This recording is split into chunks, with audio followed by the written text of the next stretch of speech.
Alright, now our first venture into Magmore Caverns. Egmore Caverns. Probably. I don't know if it's this or Fendrana is my favorite region in the game. Probably Fendrana, but I always go back and forth. Has nice music, but I also like because the mix that we'll hear later on in Magmore Caverns is a remix of the Norfair theme. Oh my Super god, it Metroid. is. Actually is. Well, not this one right here, but the one later This on. one? Oh yeah! Yeah, I remember. Abusing dash jumping. Yes, it's such a beautiful thing. Also, I hate that enemy. It pops out of nowhere, and if you're just mindlessly shooting at it, it'll never come back up. Magmore Caverns. Egmore Caverns. Also, another thing that I want to point out is that I am playing this through an SD card off of Nintendo on Wii using Homebrew. Oh. And what I must say is that I don't know if this applies to Metroid Prime Trilogy on the Wii U Virtual Console, but it makes the load time so much faster, I feel. And I think it actually caused me to shave an hour and a half off my time. Jeez, in load times? Yeah, I think in load times alone. That's ridiculous. And I'm also not cutting out any of the load times except for at the beginning of the game. When Samus first pops in, when you see the text scroll across the screen, I'm actually editing out about 10 seconds. Because I realized it was going on it went on a little too long. Mm-hmm. And I only had the text show up for stuff that for whenever we're in a new area.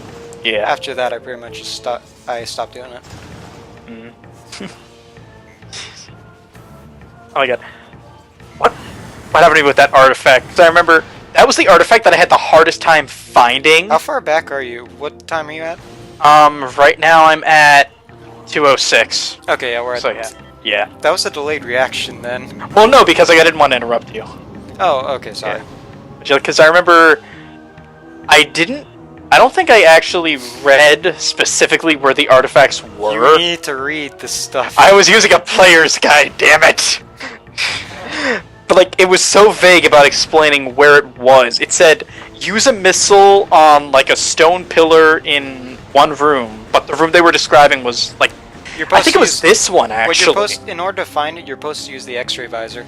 Yeah. They didn't tell me to use the X-ray visor, they just said blow this up, but they never told me what this is. Because you also need the double jump as well. Mm-hmm. Oh yeah, also I'm going to cheese past this. Cheese. Except it's a bit finicky getting back up there from there. I'm supposed to do it from over there, but I slipped off, so I just said screw it. I always do this, because technically I could... my run is optimized enough that I could probably just do this later after I get the X-ray visor, but I just want to do this now, just because it show I can. So yeah, another missile, much earlier than they intended. Yeah. Those platforms were invisible platforms, by the way, for the audience who were wondering what the hell Samus was standing on. Yeah, those were invisible platforms that you're supposed to get the X-ray visor first. Oh, also, speaking of X-ray visor, I cheese past that section too. After I get the X-ray visor, I pretty much and get the artifact, I pretty much just exit out of that room immediately, because I was in a pretty foul mood at the time, and I didn't feel like dealing with the Chozo ghosts, which we'll find later. I hate Chozo ghosts. Those are easily the worst part of the game, and people say that the Dark Pirate Commando, or whatever it is, the one that phases in and out of dimensions in Prime 2, people say that one's even worse, but I can just go no, that one actually is easier, because you can just use a Dark Beam, freeze it, then fire a missile on it, and it's dead. Yeah. Something I didn't know about until I watched a video, Some Call Me Johnny's video, and Some Call Me Johnny was complaining about it. Then I perused the comments section, and one of the person mentioned, I feel like most people are just giving Metroid Prime 2 shit simply because due to lack of information. And sure enough, he said you can use. By the way, the Dark Pirate Commandos are easiest to get by because you can just use the Dark Beam, freeze them, and then fire one missile at them and they're dead. And I was so mad that I did not figure that out, in all my playthroughs of the game, and it sped it up by quite a bit. I mean, my brother's played through Prime 2. I don't think I've ever actually touched the game, surprisingly enough. Yeah. Initially I actually liked Prime 2 more than Prime 1, now it's kind of reversed. Simply because Prime 2 has a lot of stuff that bogs the game's pace down. Mm-hmm. I played the multiplayer of Prime 2, though. That's Okay. fun. Well, if you have 4 people though, the frame rate takes a shit. Yes, exactly. I played it with 3, and then we found a 4th person, and I was like, well, we can't do this with 4 people, because it's just too damn slow. I don't know if they fixed that in the trilogy version or not. I certainly hope they did. Well, the Wii's only like slightly more powerful than GameCube, but I don't know. It feels like some parts are a little bit more optimized on the Wii and don't slow down as much. I think. I hope. Yeah. Alright. Yeah, this section's really easy in the trilogy version because you have the spring ball. Oh, the spring ball. Yeah, basically it's a jump ball. You can be able to jump in morph ball form. Huh. They don't have it in Metroid Prime, I guess, because they ran out of buttons. Basically the spring ball you did by flicking the Wii remote up Oh. while morph ball mode. Hmm. It's something that they introduced in Prime 3. I probably have not gotten to that point in Prime 3. Well, the spring ball is available as soon as you have the morph ball bombs, and in Prime 3, the morph ball bombs are immediately available. Is it as soon as you get the morph ball? Then I probably... What? In Prime 3, you start off with the double jump. I know you start with the double jump, and I know you have the bombs. And you have the morph ball. I didn't know anything about the spring bomb. Spring ball. They explain it to you. God damn it, I really need to read. How did you not know about that? Double bomb jumping is a pain in Prime 3 because there's no obvious tell of when the morph ball's gonna explode. Unlike in Prime 1 and 2. Yeah. I mean, for this one, I just got the timing down for it. In Prime 3, I don't think I actually ever tried it in Prime 3 just yet.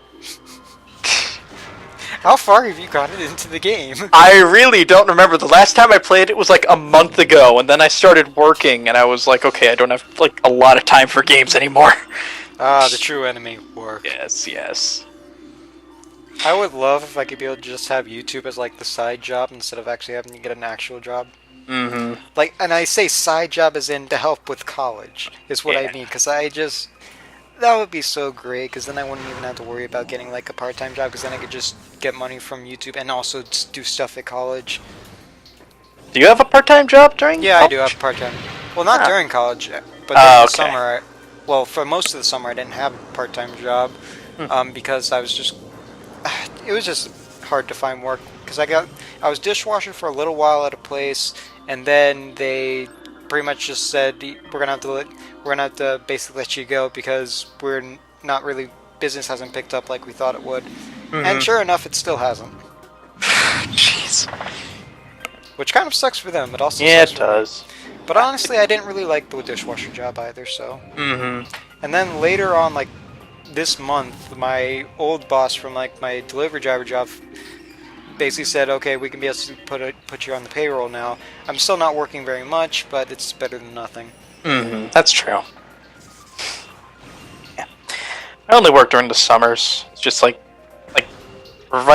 starting like Monday and onward, school's going to be my job. It's basically how I look at it. Yeah, I'm really hoping I do well in school good this time, because it's just I have not done very well. Yeah, last semester it was okay, but like this semester I'm just like, okay, I'm just gonna like really crack down and focus. Yeah, and also I'm gonna stop you right there for a second because I want to say something about the ice streak bats. Okay, basically in the original, in any of the GameCube releases, I believe, if you make sure to scan the ice streak bats as soon as you can, because if you don't, they're going after certain events in the game pass. They won't. There's a glitch that causes them not to spawn anymore. So you could be screwed out of a scan if you don't get them at a certain time frame. Jeez. So when you see them, make sure to scan them. Yeah. It always annoys me. Like, I know this might have been that was probably unintentional because it's a glitch. Well, but yeah, I know it's unintentional because it's fixed in the trilogy version. But I know that there are games that are like intentionally do that when there's like completionist elements to the game, like scanning enemies and stuff like that. It annoys me when they intentionally leave them out at certain points. I don't usually go for 100% runs in games, but when I do, more often than not, that happens. Bayonetta and okay, Bayonetta 2 in particular, but I don't know about Bayonetta 1 because I haven't played that one yet. But in that game, and if you want to like get platinum ranks on the missions, you have to go find the fights in the most weirdest places. They don't create new areas for the fights, which is what I would have hoped they would have done, but they didn't. What you have to do in some instances is backtrack as far as to the beginning of the level in some cases Oh, jeez. in order to find the fights. I was watching a 100% pure platinum walkthrough at the highest difficulty from one person. I was wondering, why are you heading all the way back to the beginning? And then there was a fight there, and I was like, what? What? Yeah. That sounds so dumb. How would you know this? I never expect to have to backtrack through the entire level just to get to another fight for a purpose of rank. Jeez. I don't know if the original Bayonetta does it, but it probably does. Yeah, most likely. I think Josh actually lent me his copy for a little while, but that was like during. I think ironically it was during finals week or the week before it, and I'm like, Josh, I am not going to have any time to play this. I hope you realize. he wanted me to take it. I think he said so that he wouldn't play it and he could focus, but I don't know. Maybe that was another game. Yeah. I also love how we've been pretty much for the past couple parts, we've been ignoring what's going on. So boost ball, that's what's happened. We can go fast. We can be like Sonic. Pretty much, more or less. It's... Though I honestly don't blame us for like doing like tangent stuff because there's just not much going on. Oh, Samus got another item. Oh, Samus got another item. Now the giant space dragon casts a shadow. Also, you gotta love that animation. Really do. He's barely moving. Like, I think only his wings are moving there. Such lazy animation. Why Retro Studios? Why? Well, to be fair, they're just a small team, and also this is pretty much a part. Ah, I see. Okay, I'm gonna have to send you a link to the next part. Okay. Alright, because it's still, like, unlisted right now. Mm-hmm. Okay, and part's over. See you guys next time. See you next time.